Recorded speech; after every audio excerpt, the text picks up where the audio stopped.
Hello, my YouTube friends, Sandra from ForYourChi.com, and we're here today to do your weekly collective reading with me, the tarot cards, and the Goddess deck for January. I can't believe I'm saying January already, but it's true. January 4th through the 11th of 2021. I'm going to have to remember to say 2021. You would think I said it enough in the 2021 videos that I did, and even some of those I slipped up and said 2020 accidentally. So speaking of those videos, all the 2021 predictions for all 12 zodiacs are posted. Go to my playlists here on the YouTube page and you'll see them separated out by zodiac. And I've completed all of my January 2021 videos for the zodiac. Those are free on YouTube, as well as the career zodiac for 2021. If you're looking for your love or your money, those readings, you can find the previews for them in the playlist that I was speaking of, but those are on Vimeo, and I'm already getting a tremendous amount of feedback about those readings, and as well as the January videos that I did for all of you. I think I did like 76 videos in 5 weeks, so I've really been working hard here to pump out the predictions. What's new? I want to talk a little bit about last week and the prediction that I made. So right before, I recorded that video earlier in the afternoon, and I waited to post it until after I put my son to bed. But even before I posted that video, I looked at it again with the cards that time, and it just looked like a fight. It looked like a fight. I got conflict and defeat, which means walk away from an argument, but the cards surrounding that looked rough. And then I was thinking about it in hindsight. When I did that reading, I had no idea that there were going to be two separate bills. Remember, there was just supposed to be the one bill, and there was a argument over the $600 versus the $2,000 in the stimulus. And when I think back to the reading in those cards, it appears that what I was picking up on was the $2,000 bill or portion of that bill. So I want to kind of bring that into reality in an individual reading. Sometimes when I'm reading for a client privately, the client doesn't have enough information to ask the appropriate question to get a solid answer. It happens sometimes. It's not the client's fault. Sometimes we just have to wait a week or two or a month or two for certain events to happen in order to get clarity on what the actual question is. So the answer was kind of convoluted in the context that there were multiple things going on at the same time. The cards picked up the energy of the collective reading in this instance, and the collective wanted 2,000. I mean, I can't blame them, especially with everything going on and the shutdowns and people are out of work. Some of them can't pay their mortgages or their rent or their food bill, and they need the help. So anyway, next time I'm going to try to be mindful of what the actual question is, if possible. Although I'm not sure anybody could have predicted that second bill. Not that it passed or anything. All right. Let's go to this week's cards. Monday and Tuesday, stand your ground. So this means stick up for yourself, draw the line in the sand, stick up for your morals, take the high road. Don't let anyone railroad you into doing something that you don't want to do. I feel like we've had this card a lot lately. What's the goddess message here? Nimitona. So she talks about sacred space.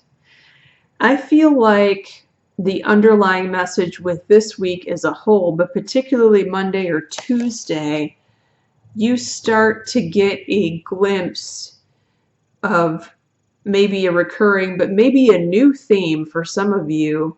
Someone is encroaching your space, or your time.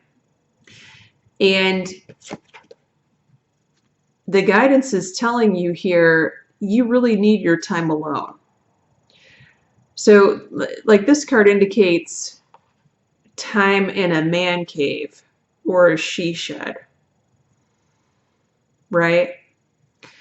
So if someone is trying to push you, bully you, manipulate you to spending time the way that they want to spend time, you know, either you're not having it or you shouldn't have it because you need this alone time. You really do. And especially if you haven't had alone time lately. Card for Wednesday, Thursday is no better, unfortunately. So this card indicates somewhat of a depression. This is like you're going through the motions, but you're not having a lot of fun card. For some of you, it could even mean that you need to have a base chakra clearing. As long as your doctor has not prohibited it, you can have a sea salt bath, and that will clearly clear out that chakra.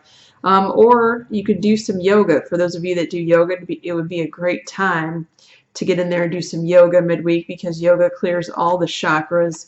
Now, it's important that you clear this out and maintain the high vibration this week, because we do have Ostara that talks about fertility. You are manifesting right now as we speak, and particularly in the midweek point, Wednesday, Thursday. The universe, God, source, whatever you want to call it, is very fertile in hearing your words and your thoughts and your deeds. So it's going to be important to maintain your energy and also insert do some intention work and positive affirmations, particularly in the mornings, to take advantage of that energy. There's probably some sort of astrological